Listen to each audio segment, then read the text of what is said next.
The tool has a purpose. There's a reason we have a Second Amendment. Our founding fathers knew that we needed that tool. For I what? believe if we take guns completely away, that we will end up in utter chaos. We're in utter chaos. We already are. What do you mean? Dude, 19 elementary school kids got executed. That's chaotic. What do you need the fucking, like, planet to literally be on fire? Do you, like, need to see, like, paramilitary groups patrolling the streets day in, day out? Oh, wait, we already have that. It's called the police. What the fuck? What do you need the government to be surveilling its citizens? Oh, wait, we already do that. What do you need, like, 1 million people dying from a treatable virus? Oh, shit, that already happened. We're in chaos. And we have a fuck ton of guns.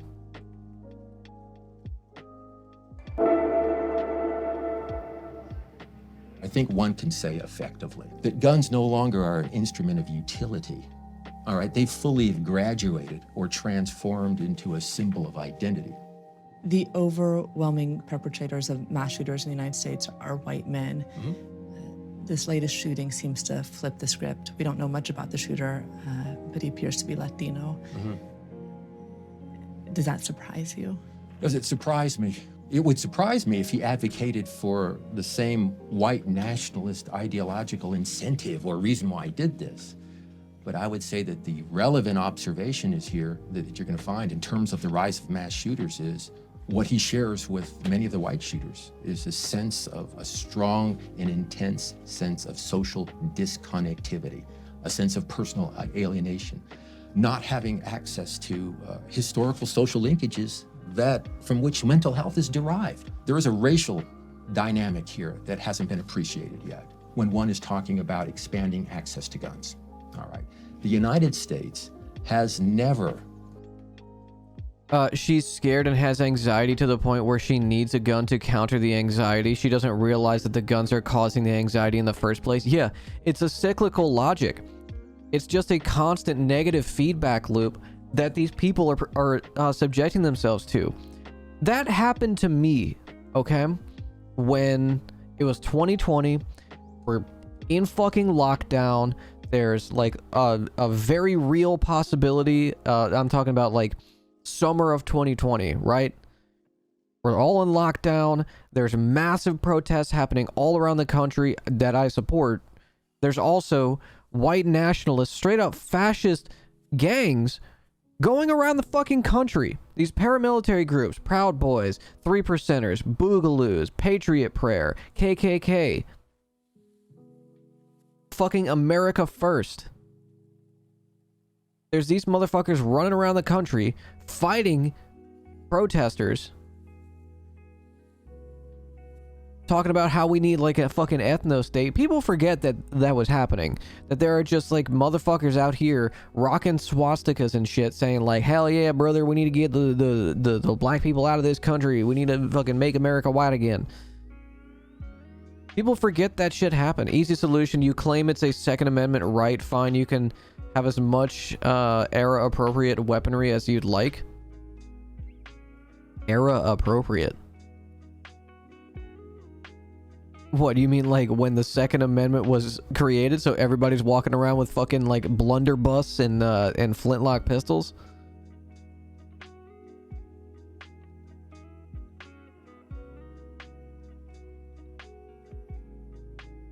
Rifle stocks, flintlocks and shit, muskets and shit. Yeah, okay, yeah, hey, fair. Listen, that's a whole category of hunting. That's a whole category. Primitive. The specific season. 1786 era weapons. Fuck yeah, dude.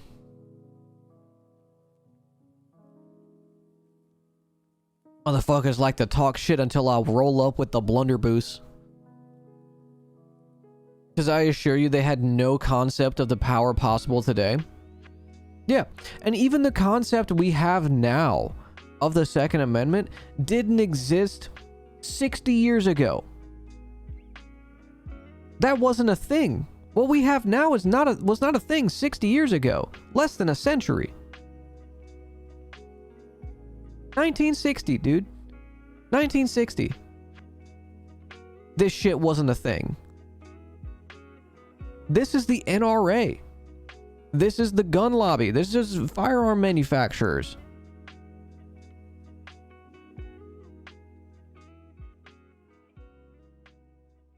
I had a friend who survived Katrina, where his entire neighborhood was wiped out. The group he ended up with basically lived like The Walking Dead set up for a week, and then ended up in that football stadium, which is kind of worse. Nobody had a gun in their group, even in some of the most dystopic scenarios. Let me tell you something about Katrina, okay? Since I have 67 people here right now. So for those of you who are new here, maybe new to the community, maybe just lurking, I'm in Louisiana. I've lived here my entire life. South Louisiana, all right? I was like 14, around that age, when Katrina happened. We had no power. And all we could do to keep up with current events, because internet access was not as readily available in our area. I didn't have the internet until I was in high school. So all we had was the radio. And we would sit around all day, hurricane parties, listening to the radio for the news. There was, you guys know Chris Kyle, right? Talking about like sniping people from the Superdome. Well, there was a radio broadcast we were listening to where they were in a helicopter flying over New Orleans, talking about looters. And over the radio, we hear 5 pops. And then there's a National Guard helicopter they were in. One of the National Guard guys goes, "Hell yeah, I got that motherfucker." And then radio cuts out. Broadcast stopped. Motherfuckers talk about fucking dystopia. People who live in areas that are every year, every season affected by climate change know what the fuck dystopia is, and we've had it for a while. Hey, thank you for the follow. Like, I've remembered that shit my whole life, dude. I was 14 around that age, like I said, maybe even younger. And that happens here. Even, like, I'm not in New Orleans, but even in the rural parts of Louisiana, when there's no power for weeks, like I said, Delta, this last August, 400,000 people without power for 3 weeks. No internet for 2 months. How the fuck do you keep up with your job, your kids' schooling, while you're doing social distance or at-home learning? How do you do your job if you work at home? In the richest country, dude. Richest country.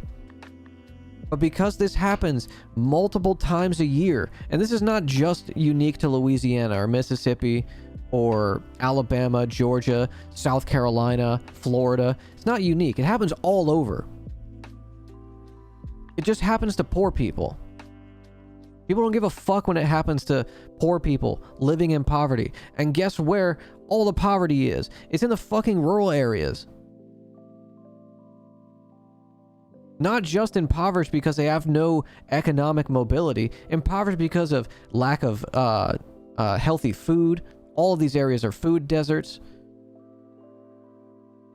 In poverty because of lack of information. In poverty because of unchecked deregulation of industry.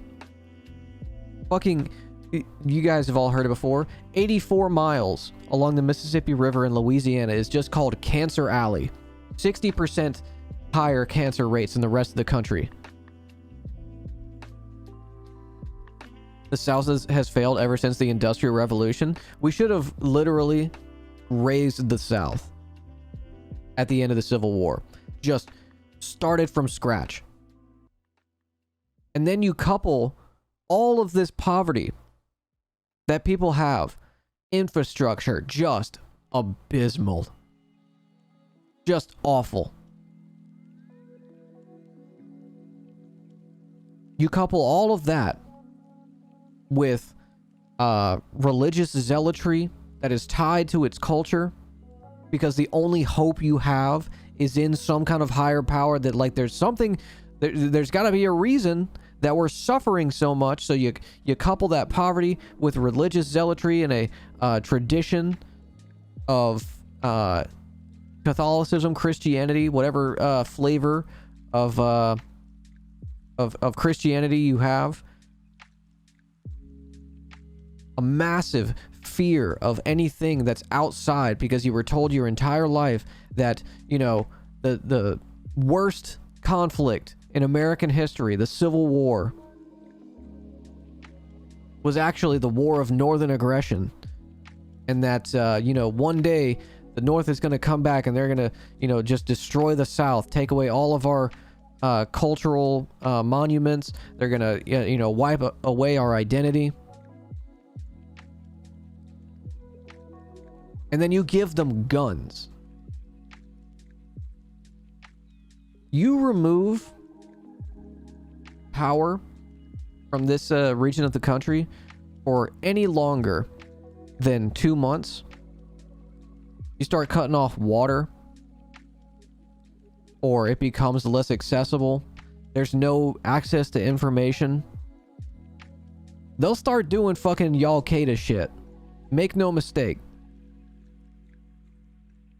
Because the only thing that separates people like the Westboro Baptist Church from motherfuckers doing like Islamic extremism, the only thing that separates them is their conditions.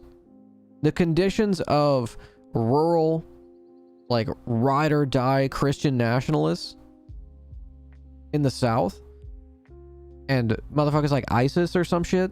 The only thing that separates them is just a couple layers of their conditions. At that point, you just got to claim a refugee status in your own country.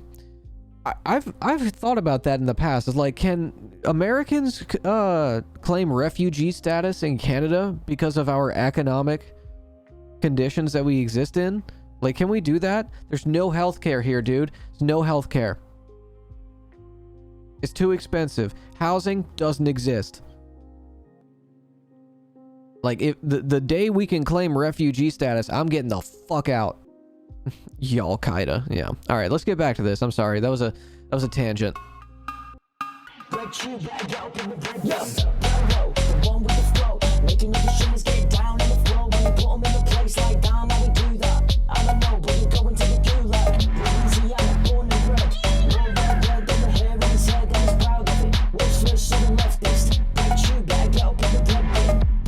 Subscribe to Gremloe.